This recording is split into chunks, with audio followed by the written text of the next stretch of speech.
ఎమ్మెల్సీలుగా కోదండరాం, అమీర్ అలీ ఖాన్ల నియామకం రద్దు. తాజాగా వారు మరోసారి నియమితులు కావచ్చు. ఇప్పటికైతే రద్దు చేశారు. ఒకవేళ వాళ్ళనే మళ్ళీ ప్రభుత్వం సిఫారసు చేసి గవర్నర్కి పంపించి మళ్ళీ వాళ్ళనే నియమించుకోవచ్చు అని కూడా చెప్పింది. మరి ఎందుకు రద్దు చేసింది? ఒకవేళ వాళ్ళని నియమించుకోవచ్చు అని చెప్పినా, అంటే అలాంటి ఉత్తర్వులు ఇచ్చినప్పుడు మరి ఉన్నదాన్ని ఎందుకు రద్దు చేసింది అని అంటే, గతంలో హైకోర్టు ఇచ్చిన మధ్యంతర ఉత్తర్వులు, గతంలో ఇచ్చిన స్టే, వాటన్నింటి నేపథ్యంలో బీఆర్ఎస్ వాళ్ళు సుప్రీంకోర్టుకి వెళ్ళిరనమాట. సో దాని మీద స్పందిస్తూ సుప్రీంకోర్టు ఆర్డర్ ఇచ్చింది. నియామకాలు చేపడితే ఆ నియామకాలు తుది ఉత్తర్వులకు లోబడి ఉంటాయి. సుప్రీంకోర్టు కీలక ఉత్తర్వులు జారీ, తదుపరి విచారణ సెప్టెంబర్ 17వ తేదీకి వాయిదా వేసింది. ప్రొఫెసర్ కోదండరాం, అమీర్ అలీ ఖాన్లను ఎమ్మెల్సీలుగా నియమిస్తూ తెలంగాణ గవర్నర్ తీసుకున్న నిర్ణయాన్ని సుప్రీంకోర్టు రద్దు చేసింది. ఈ మేరకు జస్టిస్ విక్రమ్నాథ్, జస్టిస్ సందీప్ మెహతాలతో కూడిన ధర్మాసనం బుధవారం ఉత్తర్వులు జారీ చేసింది. వీరిద్దరిని ఎమ్మెల్సీలుగా నియమిస్తూ గత ఏడాది జనవరి 27వ తేదీన జారీ చేసిన గెజిట్ నోటిఫికేషన్ను రాష్ట్ర హైకోర్టు కొట్టేసిన ఆ ఉత్తర్వులను వారిద్దరూ సుప్రీంకోర్టులో సవాల్ చేయలేదని, అందువల్ల 2024 ఆగస్టు 14వ తేదీన ఈ కోర్టు జారీ చేసిన మధ్యంతర ఉత్తర్వుల కారణంగా ప్రయోజనం పొందే అర్హత వారికి లేదని ధర్మాసనం స్పష్టం చేసింది. నాడు మధ్యంతర ఉత్తర్వులు జారీ చేసే సమయంలో కొంత పొరపడ్డాం. గవర్నర్ ఇక మీదట ఏదైనా కొత్త నియామకాలు చేపడితే అవి కోర్టు తుది తీర్పునకు లోబడి ఉంటాయని చెప్పడం తమ ఉద్దేశం తప్పితే ఇదివరకే చేసిన సిఫారసులను అమలు చేయడం కాదని పేర్కొన్నది. అందువల్ల హైకోర్టు తీర్పును సవాల్ చేస్తూ దాసోజు శ్రవణ్ కుమార్, కుర్రా సత్యనారాయణలు దాఖలు చేసిన పిటిషన్లను పరిగణలోకి తీసుకొని 2024 ఆగస్టు 14వ తేదీన జారీ చేసిన మధ్యంతర ఉత్తర్వులను సవరిస్తున్నట్టుగా ప్రకటించింది. దాని ప్రకారంగా హైకోర్టు ఉత్తర్వులపైన ఇదివరకు జారీ చేసిన స్టేను రద్దు చేస్తున్నట్టుగా పేర్కొన్నది. 2 ఎమ్మెల్సీ పోస్టుల భర్తీకి ఇక మీదట తాజా నియామకాలు జరిపితే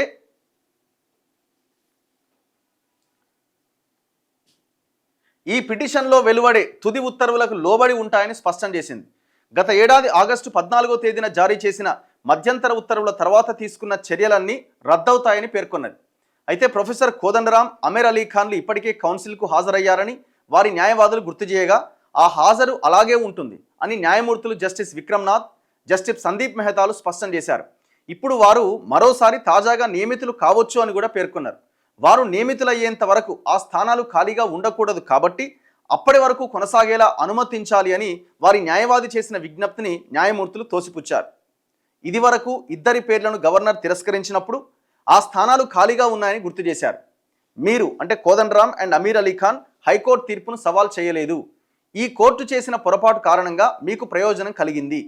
ఇప్పుడు దాన్ని సవరిస్తున్నామని పేర్కొన్నారు. ఈ ఇద్దరి నియామకాలను రద్దు చేసినంత మాత్రాన పిటిషనర్లను ఆ స్థానంలో నియమిస్తున్నట్లు కాదని స్పష్టం చేశారు. తదుపరి విచారణను సెప్టెంబర్ 17వ తేదీకి వాయిదా వేస్తూ జస్టిస్ విక్రమ్నాథ్ ఉత్తర్వులు జారీ చేశారు. ఆనాడు మొత్తం ఉత్తర్వులపైన స్టే ఇచ్చింది రంజిత్ కుమార్.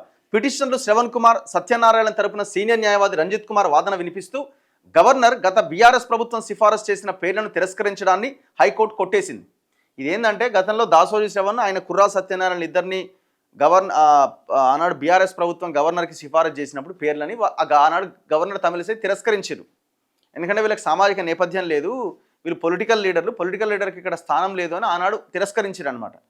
గవర్నమెంట్ మారిన తర్వాత 2 స్థానాల్లో కోదండరాంని, అమీర్ అలీ ఖాన్ నియమిస్తే వీళ్ళు దాసోజు శ్రవణ్ అండ్ కుర్రా సత్యనారాయణ వీళ్ళు కోర్టుకు వెళ్ళారు, హైకోర్టుకి. మాది తప్పైనప్పుడు వాళ్ళది ఎట్లా ఇది అవుతుంది? ఆయన కూడా పొలిటికల్ లీడరే, ఏ రకంగా వీళ్ళు నియమిస్తారంటే హైకోర్టు ఆనాడు ఇచ్చేసిందనమాట. కానీ ఇప్పుడు కోదండరాం వీళ్ళందరూ కూడా, ఈ ఇద్దరు కూడా ఎందుకు సుప్రీంకోర్టు తలుపు తట్టలేదు మీరు అని వీళ్ళకి ఎవరైతే శ్రవణ్ కుమార్ అండ్ కుర్రా సత్యనారాయణకి వాళ్ళ వైపున వాళ్ళ వాదనను ఏకీభవిస్తూ వీళ్ళిద్దరి సభ్యత్వాన్ని రద్దు చేసింది. గవర్నర్ గత బీఆర్ఎస్ ప్రభుత్వం సిఫారసు చేసిన పేర్లను తిరస్కరించడాన్ని హైకోర్టు కొట్టేసింది. ఆ తర్వాత కాంగ్రెస్ ప్రభుత్వం పంపిన పేర్లకు ఆమోద ముద్ర వేస్తూ తీసుకున్న నిర్ణయాన్ని కూడా తోసిపుచ్చింది. అంటే హైకోర్టు చాలా క్లియర్గా ఆనాడు గవర్నర్ తిరస్కరించడాన్ని కొట్టేసింది, కాంగ్రెస్ ప్రభుత్వం పంపిన పేర్లకు ఆమోద ముద్ర వేస్తూ తీసుకున్న నిర్ణయాన్ని కూడా తోసిపుచ్చింది. మళ్ళీ గవర్నర్కు తిప్పి పంపి వాటిని పునఃపరిశీలించమనో లేదంటే ఆ నియామకాలపైన తదుపరి నిర్ణయం తీసుకోవడానికి రాష్ట్ర ప్రభుత్వాన్ని అదనపు సమాచారం ఏదైనా అడగమనో హైకోర్టు చెప్పి ఉండాల్సింది. కానీ హైకోర్టు ఆ పని చేయకపోవడంతో మేము ఇక్కడ సవాల్ చేశాం. మేం నాడు కేవలం కోదండరాం, అమీర్ అలీ ఖాన్ల నియామకంపై స్టే అడిగితే ఈ కోర్టు మొత్తం హైకోర్టు ఉత్తర్వులపైన స్టే ఇచ్చిందని తెలిపారు. ఈ అటార్నీ జనరల్ గవర్నమెంట్ తరపున ఏం వాదించారు? ఎమ్మెల్సీల నియామకంలో గవర్నర్ రాష్ట్ర మంత్రిమండలి సిఫార్సుల ప్రకారమే నిర్ణయం తీసుకున్నారు, తప్పితే ఇష్టారీతన వ్యవహరించలేదని రాష్ట్ర గవర్నర్ తరపున వాదన వినిపించిన అటార్నీ జనరల్ వెంకటరమణి పేర్కొన్నారు. గవర్నర్ ఒకసారి మంత్రివర్గం చేసిన సిఫారసులను తిరస్కరించినా ఆ తర్వాత మరోసారి పంపిన వాటిని ఆమోదించినట్టు గుర్తు చేశారు. ఆ సిఫారసులు చేసింది కొత్త ప్రభుత్వమా పాత ప్రభుత్వమా అన్నదాంతో గవర్నర్కు సంబంధం లేదు. అలాగైతే గవర్నర్ తనకి ఇష్టం వచ్చిన వారిని ఎంచుకోవచ్చా? అంతకు ముందు సిఫారసులను ఎందుకు తిరస్కరించారు? ఒకసారేమో బీఆర్ఎస్లో ఉన్నప్పుడు తిరస్కరించారు, అప్పుడు గవర్నర్ వేరు, తిరస్కరించారు. కాంగ్రెస్ గవర్నమెంట్ వీళ్ళిద్దరి పేర్లు ప్రకటించినప్పుడు ఆమోదించారు. దాని మీద వీళ్ళిద్దరు కోర్టుకు వెళ్ళారు అనమాట. గవర్నర్ తన ఇష్ట ప్రకారం ఏమీ వ్యవహరించలేదు, మంత్రిమండలి సిఫారసుల ప్రకారమే నడుచుకునేలా గవర్నర్ను ఆదేశించాలని పిటిషనర్లు హైకోర్టును కోరారు. వారి విజ్ఞప్తి మేరకు హైకోర్టు ఆదేశాలు ఇచ్చింది, దాన్నే గవర్నర్ పాటించారు. కానీ వాళ్ళు ఇప్పుడు దాన్నే వ్యతిరేకిస్తున్నారు. తమను పునర్నియమించేలా గవర్నర్ను ఆదేశించమని వారు హైకోర్టును అడగలేదు. హైకోర్టు ఉత్తర్వుల పట్ల మీకు అభ్యంతరం లేదా అని కోదండరాం అమీర్ అలీ ఖాన్ల న్యాయవాదులను జస్టిస్ విక్రమ్నాథ్ ప్రశ్నించారు.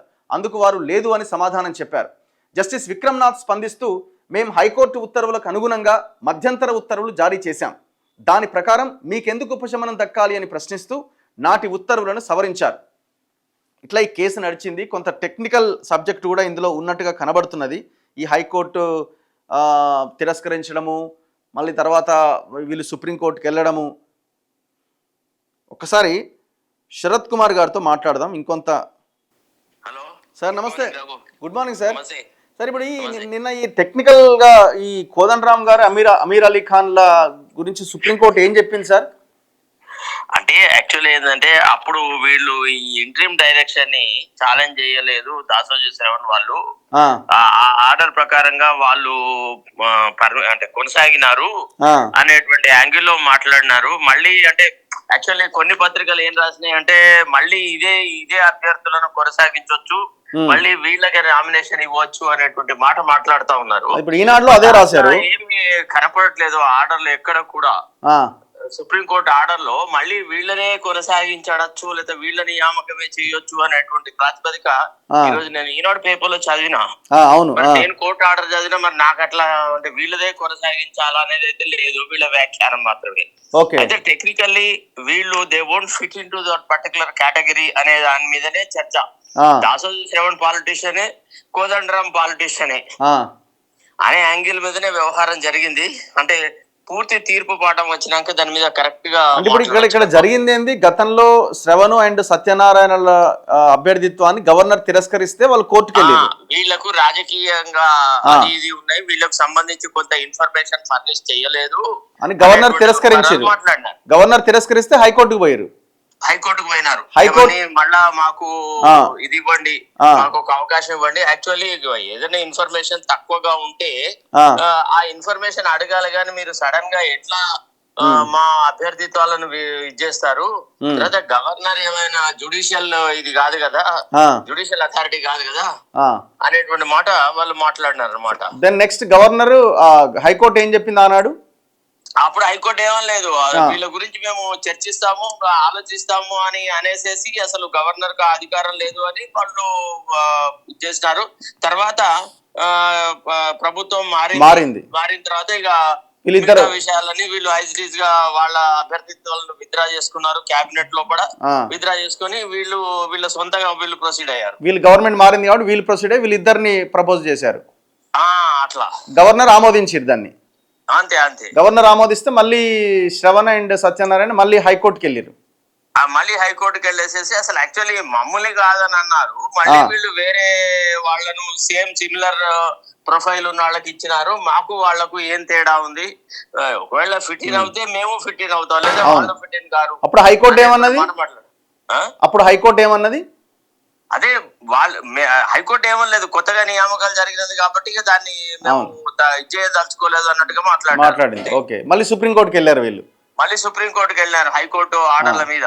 ఓకే, అంటే యాక్చువల్లీ జస్టిసియబుల్ కాదు అన్నారు. గవర్నర్ ఇచ్చినటువంటి ఆ డిస్క్రిషనరీ పవర్ అది గవర్నర్ కు సంబంధించి, గవర్నర్ యొక్క సబ్జెక్టివ్ సాటిస్ఫాక్షన్ తో మేము మా అభిప్రాయము వ్యక్తం చేయాల్సిన అవసరం లేదు అని అన్నారు. ఓకే, అట్లా. Okay, right sir, thank you. Right. So ఇది ఇంకొంత క్లారిటీ రావాల్సి ఉన్నది. ఆ ఆర్డర్ కాపీ ఇదంతా వస్తే తప్ప క్లారిటీ లేదు. ఎందుకంటే రకరకాలుగా రాసినారు. మళ్ళీ వాళ్ళకి ఇచ్చి నియమించుకోవచ్చు, వాళ్ళకే ఇచ్చి నియమించుకోవచ్చు అనేది ఈనాడు పేపర్లో ప్రధానంగా కనిపిస్తున్నది. ఆంధ్రజ్యోతి వాళ్ళు రాశారు చూడండి. కోదండరాం, అమీర్ అలీ ఖాన్లకు షాక్. ఎమ్మెల్సీలుగా వారి నియామకాన్ని రద్దు చేసిన సుప్రీంకోర్టు. గతంలో ఇచ్చిన మధ్యంతర ఉత్తర్వుల సవరణ. అప్పట్లో తాము స్టే ఇచ్చి ఉండకూడదని వ్యాఖ్య. ఇద్దరి ప్రమాణ స్వీకారమే సరికాదని స్పష్టీకరణ. వారి పేర్లను మళ్లీ సిఫారసు చేసేందుకు ఛాన్స్. సెప్టెంబర్ 17వ తేదీకి విచారణ వాయిదా. తీర్పు బీజేపీ కాంగ్రెస్లకు చెంపపెట్టు.